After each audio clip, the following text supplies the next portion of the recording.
बिस्मिल्लाहिर्रहमानिर्रहीम। अस्सलाम वालेकुम दोस्तों। आज मैं आपको बताऊंगा कि डेटा साइंस का इस्तेमाल एस्ट्रोनॉमी या एस्ट्रोफिज़िक्स या फिर स्पेस साइंसेस या स्पेस टेक्नोलॉजी का अंदर कहाँ होता है। डेटा साइंस का इस्तेमाल करते हुए हम स्पेस साइंसेस में या एस्ट्रोफिज़िक्स के अंदर हम किस तरह का मॉडल्स को डेवलप कर सकते हैं और उसका किस तरह का प्रेडिक्शन कर सकते हैं, जिससे कि हम डेली लाइफ के प्रॉब्लम्स को इजीली हम जो है ना सॉल्व कर सके, डे टू डे प्रॉब्लम्स को। उसके बारे में मैं आपको बताऊंगा। और इसमें जो है ना अभी तक मैंने डेटा साइंस का जो मॉडल्स जो है ना एस्ट्रोफिज़िक्स या एस्ट्रोनॉमी का अंदर किस किस्म के मैंने प्रोजेक्ट्स अभी तक कर चुका हूँ या मॉडल्स डेवलप कर चुका हूँ और उसका डेली लाइफ में कितना फ़ायदा है, उससे हम क्या कुछ कर सकते हैं या फिर इस जो दुनिया की दोबारा एक नया चेंजिंग कैसे हो सकता है, उसके बारे में मैं आपको बताऊंगा। प्रोजेक्ट्स का नाम मैं आपको बताऊंगा। सबसे पहले मैंने एक मॉडल डेवलप किया था एस्ट्रोफिज़िक्स में डेटा साइंस के अंदर।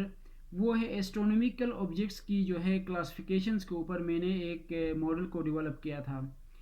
एक्चुअली इसका जो डेटा सेट है वो डेटा सेट मैंने केगल से ही उठाया था और अपने एक पर्सनली कुछ आइडियाज़ के ऊपर ख़ुद ही डेटा सेट को भी मैंने बनाया था, कुछ डेवलप किया था और एक अंदाज़े से मैंने कुछ डेटा उठाया था, उठा के उसके ऊपर मैंने मॉडल बनाया था। इसमें जो है ना ऑब्जेक्ट की क्लासिफिकेशन कैसे किया जाता है, ऑब्जेक्ट्स के अगर कितने ऑब्जेक्ट्स हो तो उसकी कैसे क्लासिफिकेशन करेंगे, उसके लिए कौन सा एल्गोरिदम्स को इस्तेमाल करेंगे, किस तरह का मॉडल बनाएंगे तो क्या प्रेडिक्शन देगा हमें, वो मैंने एक मॉडल बनाया था। दूसरा मैंने बनाया था एक्सोप्लैनेट डिटेक्शन।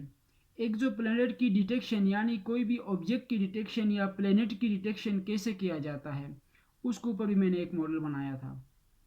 तीसरा मैंने ग्रेविटेशनल वेव्स की डिटेक्शन। ग्रेविटेशनल वेव्स फिज़िक्स का बहुत इम्पोर्टेंट एक सब्जेक्ट है या एक टॉपिक है कि ग्रेविटेशनल वेव्स को कैसे डिटेक्ट किया जाता है, उसके उससे हमें किस किस्म के रिज़ल्ट हम फाइंड आउट कर सकते हैं और हमारे लिए लॉन्ग टर्म और शॉर्ट टर्म किस किस्म के फ़ायदे हमें मिल सकते हैं। इसके ऊपर भी मैंने एक मॉडल डेवलप किया था ग्रेविटेशनल वेव्स डिटेक्शन के ऊपर।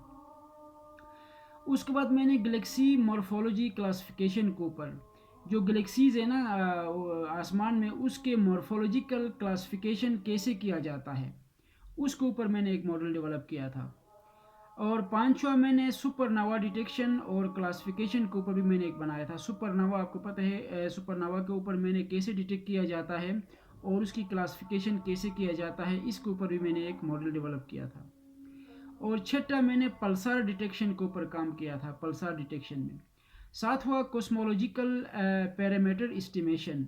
कोस्मोलॉजिकल पैरामीटर्स को कैसे एस्टिमेट किया जाता है कोस्मोलॉजी के हवाले से, वो भी मैंने एक मॉडल डेवलप किया था। आठवां जो है डार्क मैटर डिस्ट्रीब्यूशन मैपिंग। ये जो डार्क मैटर है उसको डिस्ट्रीब्यूट करके किस उसकी मैपिंग कैसे किया जाता है डार्क मैटर को, इसके ऊपर भी मैंने एक मॉडल डेवलप किया था। अच्छा, नाउ मैंने किया था anomaly detection and astronomical data. Anomaly detection और एस्ट्रोनॉमिकल, जो एस्ट्रोनॉमी का डेटा है उसको कैसे जो है क्लासिफिकेशन कैसे किया जाता है, रिग्रेशन मेथड्स और डिफरेंट तरीक़ों से उसको किस तरह क्लासीफाई किया जाता है, उसके ऊपर भी मैंने एक मॉडल डेवलप किया था।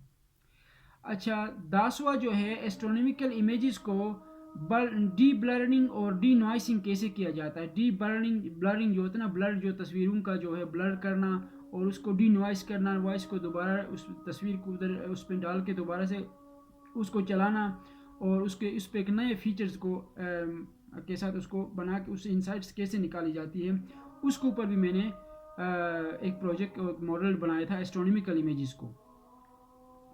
और 11वां जो है simulation based inference for galaxy formation के ऊपर काम किया था। और 12वां predicting solar flare. Solar flares को कैसे प्रेडिक्ट किया जाता है। अगर फ़र्ज़ करो आपको कोई डेटा मिलता है सोलर फ्लेयर्स का, उस डेटे के ऊपर आपको किस तरह जो है ना उससे ईडीए करके उससे कैसे जो है हम इंसाइट्स वगैरह निकाल के क्या प्रिडिक्ट करेंगे तो क्या रिज़ल्ट आएगा, उसके ऊपर भी मैंने एक मॉडल बनाया था। और 13वां जो है mapping the large scale structure of universe. कायनात का जो है यूनिवर्स का लार्ज स्केल का जो बड़े स्केल पे स्ट्रक्चर बना के उसको कैसे मैपिंग किया जाता है, इसके ऊपर भी मैंने एक मॉडल डेवलप किया था। और 14वां मैंने किया था 14th में प्रिडिक्टिंग स्टार फॉर्मेशन रेट्स इन गैलेक्सीज। गैलेक्सीज के अंदर जो है ना स्टार्स किस तरह की फॉर्मेशन किस तरह बनती है, इसका रेट क्या है, यानी कितने टाइम में कितने स्टार्स बनते हैं एक गैलेक्सी के अंदर, उसके ऊपर एक मॉडल डेवलप किया था। और ये सारा काम फिज़िक्स और मैथमेटिक्स की थ्योरीज और जो उनके थ्योरेटिकल जो फिजिसिस्ट है उनके रिसर्च पेपर्स को देखते हुए उसके ऊपर मैंने डेटा सेट खुद बनाया था। और डेटा सेट के ऊपर कुछ मैंने खुद प्रेडिक्शन करके मॉडल बना के उसके ऊपर मैंने प्रेडिक्टिव तरीके से जो है ना उसको एक रिज़ल्ट फाइंड आउट किया था।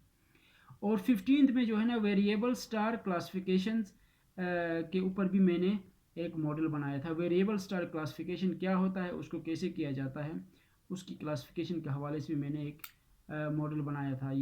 ये तकरीबन मेरे पास कोई स्पेस टेक्नोलॉजी के हवाले से कोई 15 ऐसे मॉडल्स मैंने बनाया था। स्पेस टेक्नोलॉजी या एस्ट्रोनॉमी जिसको कहते हैं या एस्ट्रोफिज़िक्स का हो, इसके हवाले से ये मैंने बना के रखे, मेरे पास अभी भी मौजूद है। लेकिन इस पर मज़ीद इसके ऊपर काम करना है, यानी इसकी एक्यूरेसी बढ़ाने के हवाले से और डेटा साइंस उसकी डेटा सेट जो है डेटा सेट के ऊपर मज़ीद इसके ऊपर काम करना है कि जब डेटा सेट मिल जाता है तो उस पर अभी तो मैंने छोटे डेटा सेट पे काम किया है, लेकिन जब डेटा सेट ज़्यादा मिल जाएगा, जब कम्प्लेक्सिटी बढ़ जाएगी तो उसके पास फिर हमें उसके ऊपर मुझे उस मॉडल की एक्यूरेसी बढ़ाना पड़ेगा।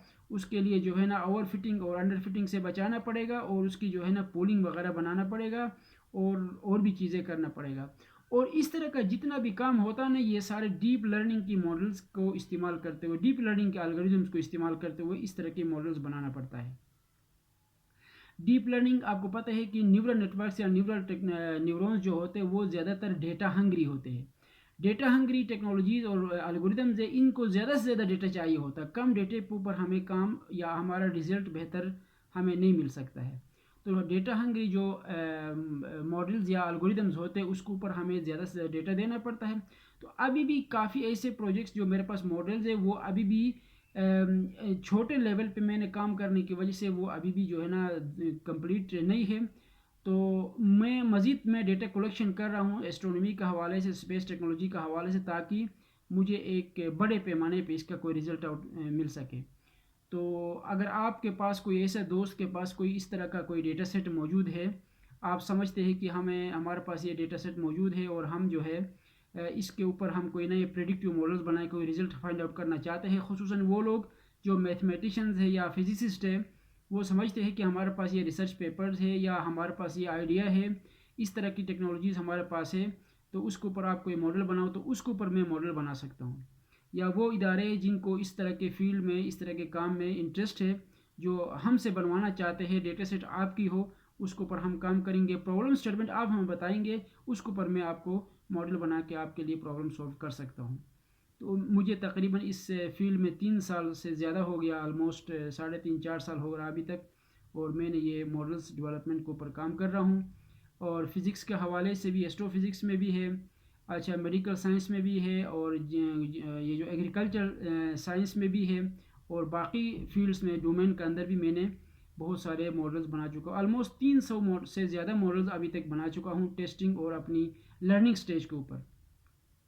तो इस तरह का काम अगर आप किसी इदारे को किसी भी सर्विस चाहिए हो, या कोई चाहता है कि आपके पास डेटा सेट मौजूद है, आपको कोई प्रेडिक्टिव मॉडल बनाने की ज़रूरत है आपके रिक्वायरमेंट के मुताबिक, तो आप अपना प्रॉब्लम स्टेटमेंट मेरे साथ शेयर कर ले, अपना डेटा सेट मुझे दे दे। और डेटा सेट ज़्यादा हो तो ज़्यादा बेहतर होगा, क्योंकि बिग डेटा के ऊपर काम करने का बड़ा मज़ा आता है, स्मॉल डेटे पे मज़ा नहीं आता, क्योंकि वो मॉडल प्रेडिक्टिव जो है ना, प्रेडिक्शन और वो जो रिज़ल्ट निकालने में थोड़ा बेमज़गी पैदा होती है। तो इसलिए ज़्यादा से ज़्यादा डेटा मेरे साथ शेयर कर ले और अपना रिक्वायरमेंट और प्रॉब्लम स्टेटमेंट शेयर करें। मैं आपके लिए एक बड़े पैमाने पे, एक बड़े लेवल पे एक प्रेडिक्टिव मॉडल, साइंटिफिक मॉडल आपके लिए आप डेवलप करके आपके लिए प्रॉब्लम को सोल्व कर सकता हूँ, आपके लिए आसानियाँ पैदा कर सकता हूँ। तो मेरा नंबर है व्हाट्सएप नंबर 0092 पाकिस्तान के कोड के साथ 3105688263। वंस अगेन 3105688263 मेरा व्हाट्सएप नंबर है। इस नंबर पर मुझसे कांटेक्ट करके मुझसे एस्ट्रोफिज़िक्स और उसके हवाले से या किसी भी डोमेन पे, चाहे वो मेडिकल साइंस का हो, एग्रीकल्चर साइंस का हो, मैनेजमेंट साइंस का हो, बिजनेस लाइन का हो, किसी भी तरीके का कोई भी मॉडल मुझसे बनवा सकते हैं अपनी रिक्वायरमेंट और अपने प्रॉब्लम स्टेटमेंट के बेस पे।